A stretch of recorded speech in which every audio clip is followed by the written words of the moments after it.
A very good morning to all of you students. Today we are going to study the chapter of history in the earliest cities. पहले के cities में क्या क्या हुआ करता था, ठीक है. द स्टोरी ऑफ हड़प्पा, कहाँ से हम लोग स्टार्ट करने वाले हैं? द स्टोरी ऑफ हड़प्पा से. Very often old buildings have a story to tell. अक्सर क्या होता है, जो पुरानी बिल्डिंग होती है उनमें कुछ ना कुछ स्टोरीज होती ही होती हैं. नियरली 150 ईयर्स एगो, करीबन 150 साल पहले, 100 साल या 50 साल पहले, when railways line were being laid down for the first time in the Punjab, engineers stumbled upon the site of Harappa in present day Pakistan. उस समय एक साइट देखी गई थी, कब? जब रेलवेज को लगाया जा रहा था, रेलवे लाइन लगाई जा रही थी, तब इंजीनियर्स ने क्या देखा था? हड़प्पा में एक सिटी देखी थी. आज वो पाकिस्तान में है. हड़प्पा कहाँ पे है? आज पाकिस्तान में है. To them, it seemed like a mound that was a rich source of ready-made high-quality bricks. क्या दिखा उनको? उनको रेडीमेड बहुत अच्छी क्वालिटी के ब्रिक्स दिखे. So they carried off thousands of bricks from the walls of the old buildings of the city to build railway lines. तो उन्होंने क्या किया? वहाँ से बहुत सारे ब्रिक्स निकाल लिए रेलवे लाइन्स को बिछाने के लिए, ठीक है. Many buildings were completely destroyed, बहुत सारी बिल्डिंग पूरी तरह से डिस्ट्रॉय हो चुकी थी. Then about 80 years ago archaeologist found the site and realized that this was one of the oldest cities in the subcontinent. जो आर्कियोलॉजिस्ट थे करीबन 80 साल पहले, उन्होंने क्या देखा? उन्होंने देखा कि ये कॉन्टिनेंट की उस समय की सबसे पुरानी सिटी थी, उस समय की सबसे पुरानी सिटियों में से एक थी. As this was the first city to be discovered, और ये पहली सिटी थी जिसकी खोज हुई थी. All other sites from where similar buildings were found were described as Harappan. और उस समय उस साइट में सारी बिल्डिंग्स को निकाला गया, खोजा गया, जिसका नाम क्या दिया गया? हड़प्पा दिया गया, Harappan. These cities developed about 4,700 years ago. कब डेवलप हो गई थी ये सिटी? सोचो कितना डेवलप प्लेस था हड़प्पन. करीबन 4,700 साल पहले ये सिटीज डेवलप थी.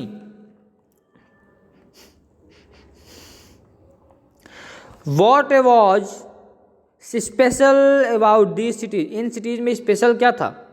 Many of these cities were divided into two or more parts. Usually the part to the west was smaller but higher. Archaeologists describe this as the citadel. Generally, the part to the east was larger but lower. This is called the lower town.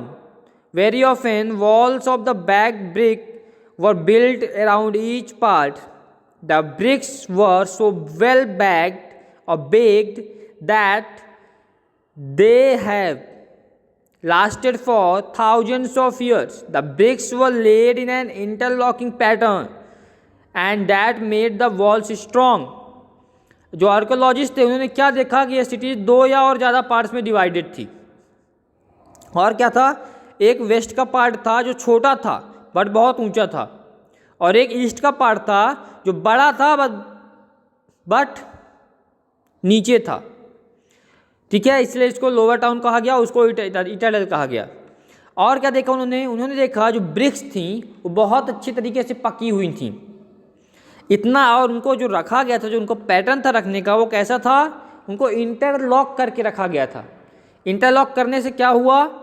जो उनकी walls थी वो बहुत ज़्यादा strong हो जाती हैं.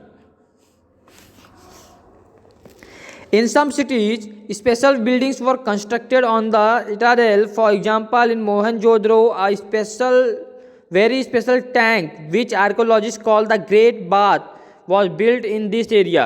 This was lined with bricks coated with plaster and made watertight with the layer of natural tar. There were steps leading down to it from two sides, while there were rooms on all sides. Water was probably brought in from a well and drained out after use. Perhaps important people took a dip in this tank on a special occasion. Other cities such as Kalibangan and Lothal had fire altars where sacrifices may have been performed, and some cities like Mohenjo-daro, Harappa and Lothal had elaborate storehouses. आज हम लोग swimming pool बनाते हैं अपने घरों में, सभी लोग बनाते हैं, सभी का सपना होता है कि हमारे घर में स्विमिंग पूल हो, स्टोर हाउसेज हो। बट जो हड़प्पन थे और जो मोहनजोदड़ो थे, इन सिटीज़ में क्या था, मोहनजोदड़ो सिटीज़ वगैरह में इन्होंने स्विमिंग पूल उस ज़माने में बना रखे थे। कैसा स्विमिंग पूल था? प्लास्टर्ड था पूरी तरह से, ब्रिक्स की वॉल थी, वेल से पानी आता था, कुएं से पानी आता था वहाँ पे, और जब वो लोग वहाँ पे डिप करते थे, नहा लेते थे, उसके बाद वो पानी अलग से बाहर निकाल दिया जाता था। इतनी अच्छी सुविधा वहाँ बनाई गई थी, इतना ज़्यादा इंजीनियरिंग का काम था। आज से 4700 ईयर्स पहले की बात हो रही है। स्टोर हाउसेस बनाए जाते थे, बहुत सारे स्टोर हाउसेस थे वहाँ पे। हाउस, ड्रेन्स एंड स्ट्रीट्स, यहाँ के हाउसेस, वहाँ की ड्रेन और स्ट्रीट कैसी थी, रोड वगैरह कैसी थी। अब यहाँ के हाउसेस के बारे में थोड़ा सा पढ़ना, ठीक है। जनरली हाउसेज व आइदर 1 और 2 स्टोरीज। हाउसेस कैसे हुआ करते थे? 1 या 2 स्टोरीज के हुआ करते थे, with rooms built around a court yard. उसके रूम्स थे कहाँ पे बने हुए थे? जो कोर्ट यार्ड के पास बने हुए थे। Most houses had a separate bathing area. सभी हाउसेज में एक सेपरेट बाथिंग एरिया हुआ करता था। And some had wells to supply water. कुछ हाउसेज में क्या थे? कुएँ भी थे ताकि पानी की सप्लाई हो सके। Many of this cities had covered drains. बहुत सारी सिटीज़ कैसे जो कवर्ड ड्रेन्स थे। Notice how carefully they were laid out in straight line. ऐसे बने हुए थे कि स्ट्रेट लाइन में थे पूरी तरीके से, ये नोटिस करना आप लोग। Although you cannot see it, each drain had a gentle slope so that water could flow through it. और उनकी स्लोप कैसी थी? थोड़ा सा नीचे की तरफ झुके हुए थे ताकि उसमें पानी गिरे तो क्या हो, पूरा पानी बाहर निकल सके, उसमें स्टोर नहीं होने पाए। Very often, drains in the houses were connected to those on the street and smaller drains led into bigger ones. कैसे थे ड्रेन्स? कैसे कनेक्टेड थे? या तो रोड से कनेक्टेड थे, स्ट्रीट से कनेक्टेड थे, या छोटे छोटे ड्रेन्स बड़े बड़े ड्रेनेज से कनेक्टेड थे। As the drains were covered, inspection holes were provided at intervals to cleanse them. ऐसे ड्रेन्स बने हुए थे कि वो पूरी तरीके से ढके हुए थे और उसमें कुछ होल्स बनाए गए थे ताकि समय समय पर उनको साफ किया जा सके। All 3 houses, drains and street were probably planned and built at the same time। और ये सारी चीज़ें तीनों कौन कौन सी चीज़ें? हाउसेस, ड्रेन्स एंड स्ट्रीट्स, ये सारी चीज़ें समय समय मतलब एक साथ प्लान की गई और एक ही समय पे बनाई गई। एक साथ प्लान की गई और एक ही समय पे बनाई गई, तभी इतना अच्छा कंस्ट्रक्शन दे पाए। Life in the city, cities में लाइफ कैसी थी? Harappan city was a very busy place. There were people who plan the construction of special buildings in the city. They were probably the rulers. It is likely that the rulers send people to distance land to get metal, precious stones and other things that they wanted. They have kept the most valuable objects such as ornaments of gold and silver or beautiful beads for themselves. And there were scribes, people who knew how to write, who helped prepare the seals and perhaps wrote on other materials that have not survived. अब Harappan city कैसी थी? बहुत ही busy city थी। वहाँ के लोग क्या हुआ करते थे? जो कंस्ट्रक्शन वगैरह का प्लानिंग करते थे वो कहलाते थे रूलर्स। वो क्या काम करते थे? लोगों को भेजते थे अलग अलग लैंड्स पे। किस लिए भेजते थे? ताकि वो मेटल, प्रीशियस स्टोन, इन सारी चीज़ों को इकट्ठा कर सकें। बहुत सारे ऑर्नामेंट्स भी बनाया करते थे वो लोग,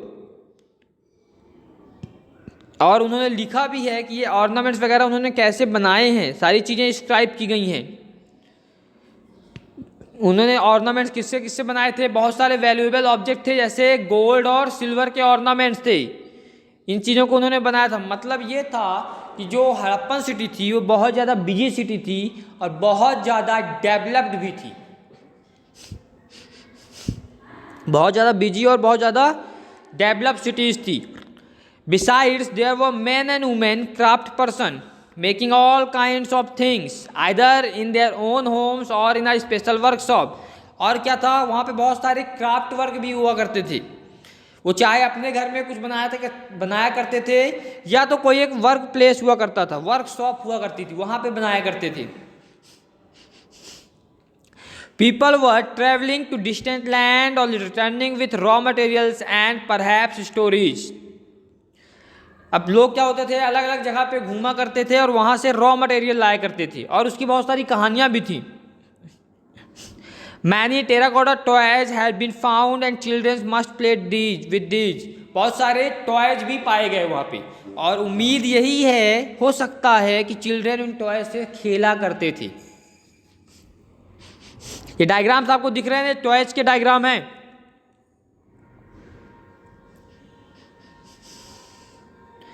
new crafts in the city. Let us look at some of the objects that were made and found in Harappan cities. Most of the things that have been found by archaeologists are made of stone, shell and metal, including copper, bronze, gold and silver. Copper and bronze were used to make tools, weapons, ornaments and vessels. Gold and silver were used to make ornament and vessels. अब यहाँ पे बहुत सारी craft किए गए। जो craft थे वो किससे बनाए जाते थे? जो चीज़ें थीं वो कुछ चीज़ों से बनाई जाती थी, जैसे स्टोन से, कॉपर से, सेल से, मेटल से, ब्रॉन्ज से, गोल्ड, सिल्वर, इन चीज़ों से चीज़ें बनाई, नए नए इंस्ट्रूमेंट बनाते थे, ऑर्नामेंट्स बनाते थे। कॉपर और ब्रॉन्ज को उन्होंने टूल को बनाने के लिए यूज किया, औजार बनाने के लिए यूज किया।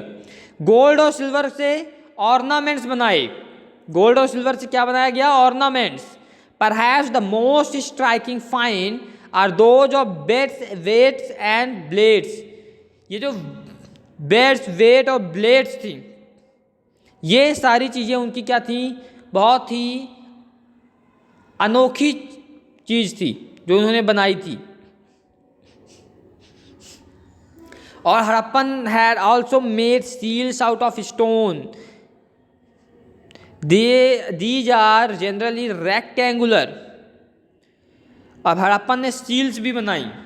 कैसी सील्स बनाई? पत्थर से सील्स बनाई, ठीक है। और उनमें क्या किया गया?